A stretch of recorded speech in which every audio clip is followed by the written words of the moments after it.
Live for God Studio Productions. This is Cooking with Brian, a cooking show with food that actually tastes great. Hi friends, today we are going to cook spaghetti and meatballs, everything from homemade meatballs, homemade sauce, except for the noodles. We're going to use Barilla noodles, which is what I usually use, unless they're out of it or something, then I might get something else, but I usually use Barilla noodles. Regular spaghetti is what I like.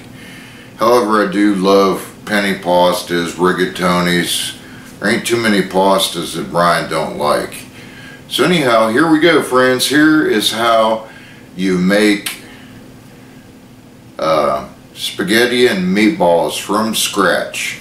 Okay friends, the first thing you want to do is wash your filthy, stinking hands. Because I don't know if you know it or not, but your hands have been places I wouldn't want my hands going. So make sure you wash your hands before you do any cooking. Okay friends, the next thing you want is you want to fix you a cup of coffee. I'm not including instructions on how to make coffee though. I think you might figure that one out on your own. Okay friends, you need a large casserole pan, and you need some no stick spray. Okay, you want to go ahead and spray your pan,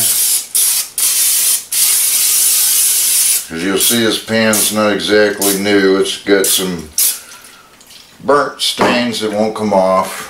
I'm sure if I wanted to sit here and scrub 24/7 I could get them off, but that's the way my older pans look, sorry. Okay friends, you'll need 1 pound of hamburger. Doesn't matter what kind it is. You can even use 2 pounds if you want more meatballs. We're going to do it with 1 pound in this recipe. You can use as much or as little as you want.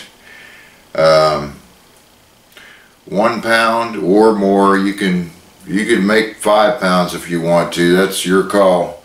But this recipe calls for 1 pound, so that's what we're going to show you, friends.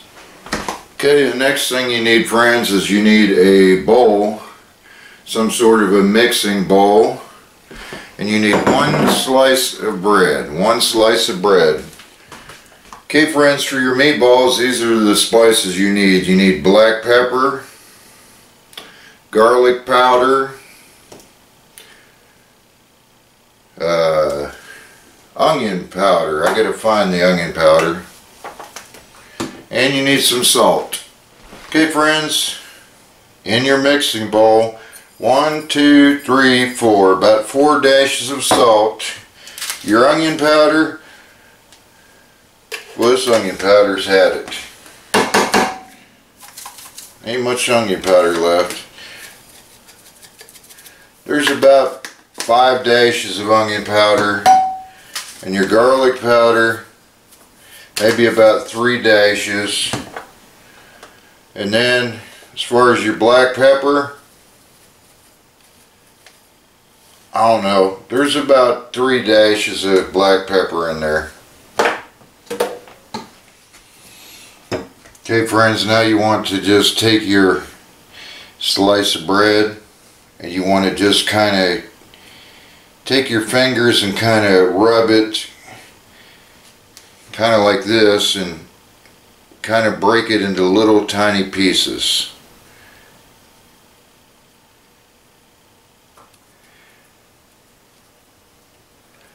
You kind of want it to flake apart is what you want it to do. Now granted, you're going to have some big chunks in there, but that's fine. It'll kind of blend in enough to where it'll taste good no matter what it looks like, white or dark or whatever you want to call it. It's all good. One of the problems is it's kind of, sometimes you think it's better if you use bread that's not quite as fresh. This one here is kind of fresh, so it's a little moist. So it's not really flaking like most breads do. If you're cheap and buy the generic breads, they probably work better than the more expensive breads that are fresh. Like this bread kind of mushes together. I think it's Sara Lee bread or something like that. So it's just too much of a premium bread. You're kind of better with the more generic ones. Now you don't have to use bread. You can use a hamburger bun. You could use a hot dog bun. Whatever you get available is fine. Just put, you know, instead of one slice, do one bun, and that would work just fine. Okay, next thing you want to do is you want to add your ground beef.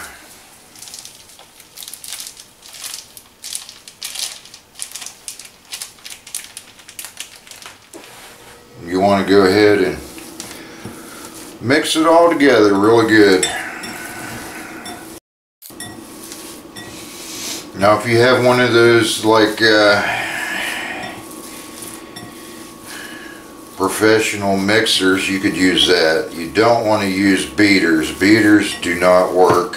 You'll ruin the motor in it real fast, more than likely. So you want to either do this by hand, or if you are one of them people that had $250 or more to spend on a professional mixer,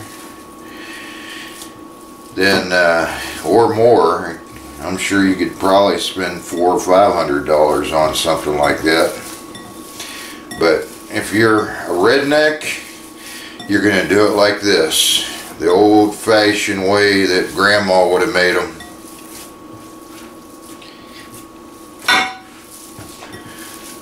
Okay, we get it mixed fairly good enough for what we're doing. You'll see there's a few chunks of bread in there, but that's fine. It'll still taste pretty delicious. Now you just want to take it and make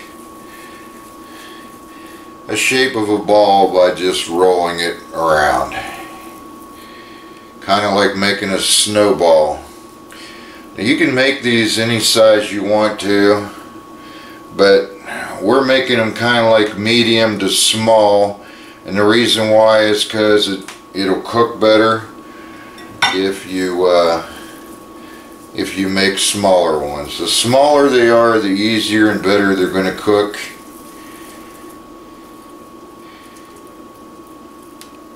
That's kind of maybe a little bigger than medium. That's a pretty large one there. And just keep making whatever size meatballs you want and stick them in your pan. You can make all kinds of different sizes if you like, you know, kind of getting into spaghetti and you find a surprise of little meatballs, big meatballs. You can do it however you like. Big ones, small ones.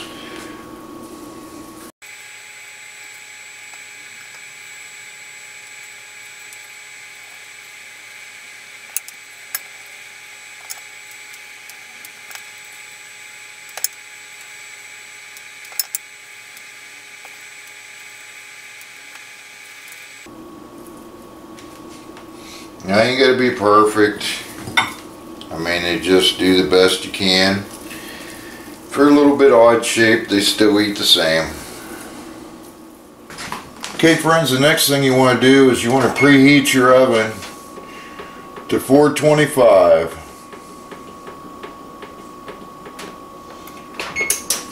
Go ahead and preheat your oven to 425 degrees. Okay friends, and that's about what the meatballs look like. There's some of various shapes and or various sizes. We try to get them around. They're not perfect, but they're pretty good for homemade. Okay friends, the next thing you need is you need an onion Doesn't matter what color it is. It can be red, it can be white, it can be yellow, it can be Vidalia, sweet onion, anything except for green onion. I mean, you could use green onions, but if you have green onions, you want to use more than one, obviously, because they're so small. In this recipe, we're using 1 white onion. Now, first of all, you take responsibility if you hurt yourself with a knife in any way. If you burn yourself, cut yourself, injure yourself or others, you take full responsibility. It's all your fault, not mine. Slice your onion. If you slice a finger off, it's on you. It's your fault.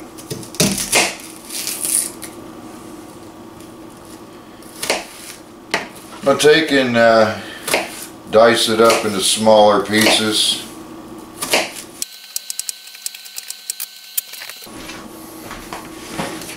Okay, and just go ahead and kind of throw it all around inside where your meatballs are in the pan.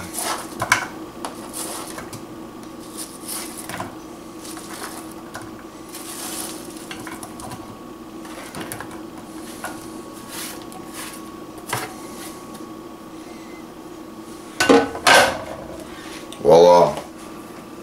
Okay friends, the next thing you need is 3 cans of whole peeled tomatoes, 28-ounce cans. You need 3 of those.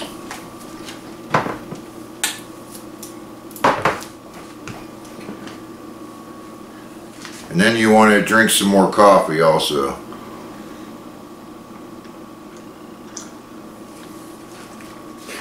Okay friends, next thing you need is a blender. This one just happens to be a wedding gift that we got back in March of 2001, and it still works to this day. So you want to go ahead and do 1 can at a time in your blender and then dump it into your meatballs.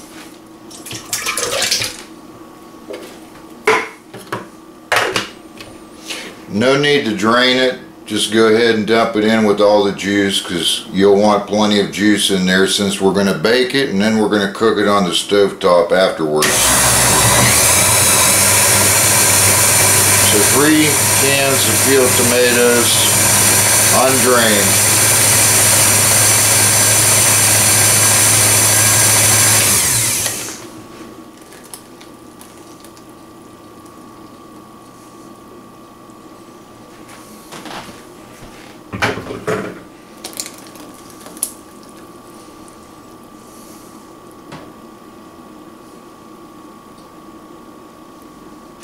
Okay friends, just go ahead and make sure all of your meatballs are covered up by the sauce. That way they won't burn or anything. You can make sure the onions are under there too if you want to. That way they don't get all burned up and stuff. That's fine.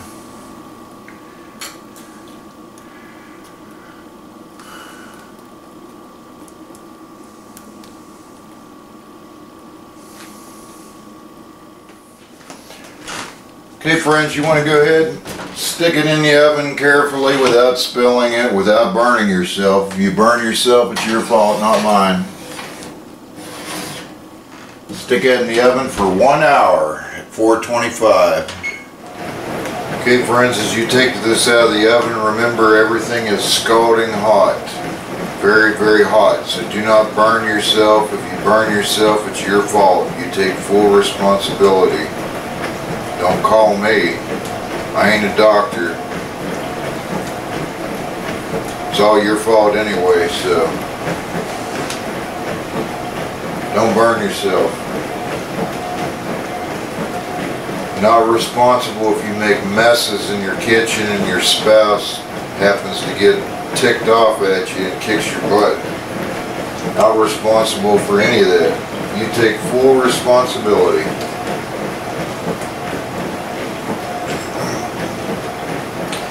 Okay friends, you will need a pan. You want to get a pan that's like a Dutch oven pan or whatever you want to call it.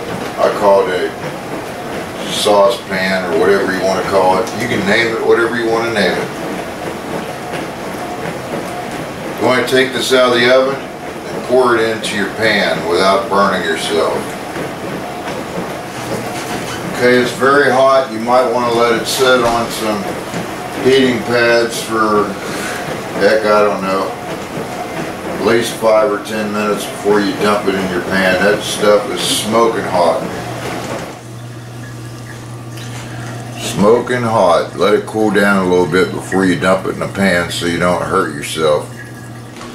Okay friends, for your sauce you're going to need onion powder, oregano leaves, garlic powder, and basil leaves. That's the spices you need for your sauce. Okay, while your stuff's cooling there, you might as well go ahead and put your spices in the pan. Your onion powder, you want to put, I don't know, I'd say maybe about a dozen dashes of onion powder. You can add more if you like. Then the oregano leaves, I don't know, 7 or 8 dashes of oregano leaves. Basil leaves, about 6 or 7 dashes. Garlic powder, maybe about 4 dashes. Be very careful not to hurt yourself, friends. Carefully pour it into the pan without making a mess and without hurting yourself.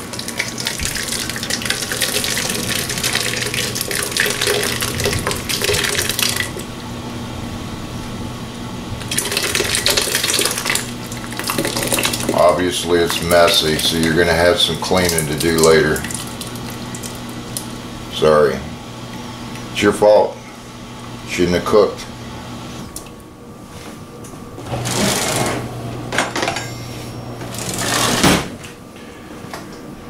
Okay friends, you want to get a spoon there and make sure you turn the, we better move this. Yep, we better move this. We don't want to fire.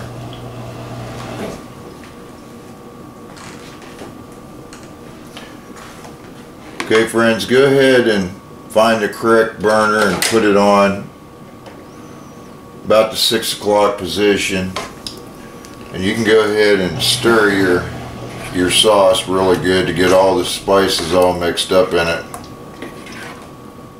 Okay, once it starts bubbling, and it may not take very long since it was hot from coming in the oven, you can turn it down. In fact, we'll go ahead and do that now because it's already getting warm. Put it on about maybe, I don't know, the 8:30 position, close to the 9 o'clock position, and let your sauce simmer for about 1 hour.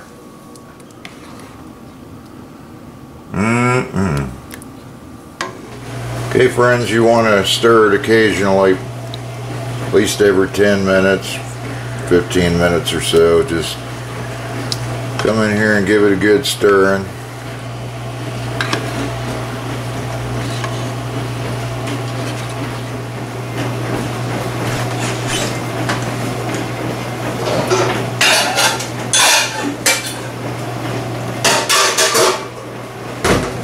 Okay friends, about 20 minutes after you've started simmering your sauce, go ahead and get you a large pan that you'll cook your spaghetti in and fill it approximately 2/3 of the way with hot tap water.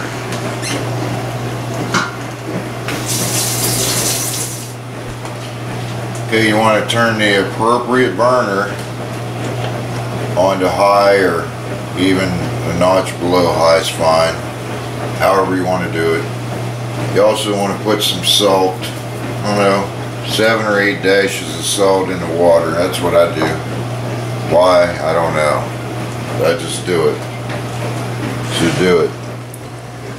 Okay, you'll notice friends that your sauce, as it's simmering on the stove, will start turning a dark colored red. That's what you want. You want it to look kind of dark red instead of just light red. That's how you know good sauce apart from bad sauce. If it's real light red, it ain't been cooked long enough. If it's dark red, it should be good to go, friends. Okay, friends, after about 30 minutes of simmering, you'll start to see on the very top that you can very lightly scoop out kind of like water. It's mostly water.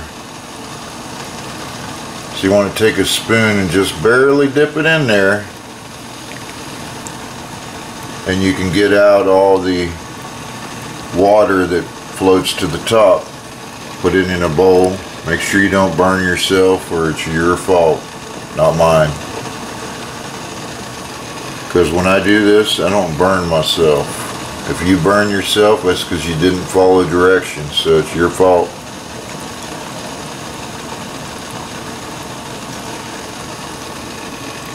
And this stuff is good to give to a dog to lick up. Don't give it to them hot like this. If you hurt your doggy, it's your fault, not mine, because you're not supposed to give it to them when it's this stinking hot. Maybe dump it outside or something like that, and they can lick it up later after it cools down.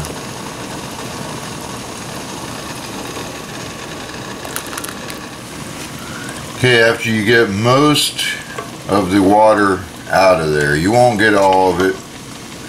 You want to give it a good stir. Okay, as far as your spaghetti, you want to make sure that your water gets to a roll boil. Not just bubbling a little bit, but a roll boil. This is a roll boil, where it looks like it's going stinking crazy. Okay, friends. Italians say not to break your pasta down to leave it full length, but I'm not Italian. I like Italian, but I don't sit there playing with spaghetti on a fork. I just eat it. So I break mine in half, and then you kind of drop it slowly as you twist it around to try to get them facing different directions as you're putting it in. And it's very important, friends, very important that you stir it for about 2 minutes and try to separate all the noodles as best as you can for about 2 minutes or so. Because if you don't do that, your noodles will stick together.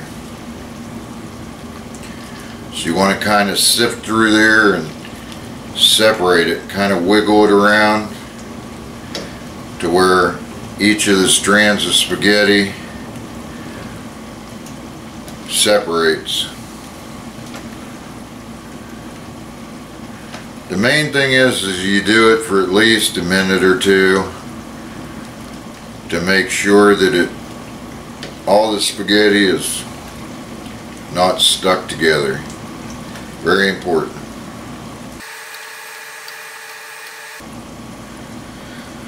That should be good to go. Okay, friends, our sauce is kind of simmering a little bit too much now, so we're going to go ahead and turn it down there a little bit. That way it doesn't make any more mess than we already have. Now your water is starting to boil again, because it loses its boil when you first put the noodles in. As soon as it gets to boiling at a normal pace again, which this is getting very, very close to it now, you want to turn your burner down. You see where it's on high right now. We're going to turn it to about the 5 o'clock position, which mine says 6, but it's the 5 o'clock position.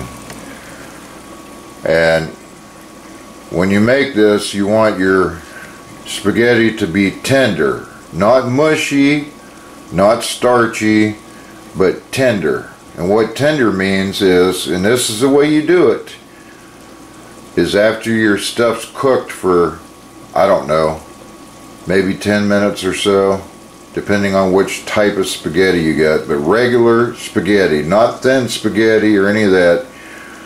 After about 10 minutes, just start taking a little bit out with the fork without burning yourself, and you want to taste it because you want it to be just perfect.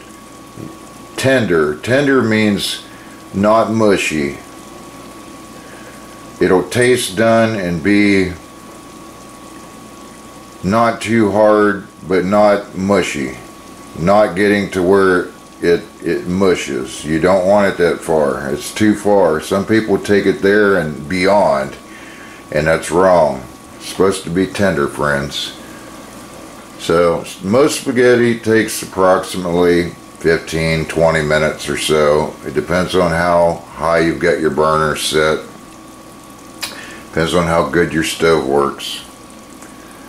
So cook that until it tastes perfect. Now here's one secret I found. Sometimes you'll see the water turn a little bit kind of white, like a white film will be in the water. Sometimes that'll tell you when it's the perfect tenderness, but it don't always work like that. That's just what I do sometimes and what I watch for. Okay, after your spaghetti is done, you want to go ahead and strain it, put it in the pan with the meatballs and sauce. Shut all that stuff. You can shut all the burners off at this time.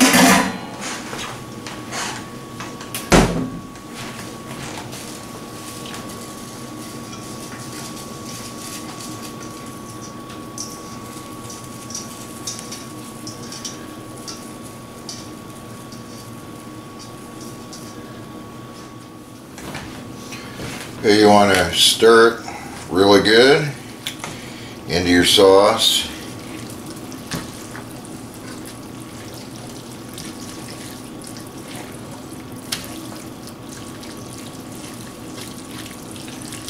Trying not to be too destructive on the meatballs. You want to keep them nice and round and looking good. Well, you can show them off.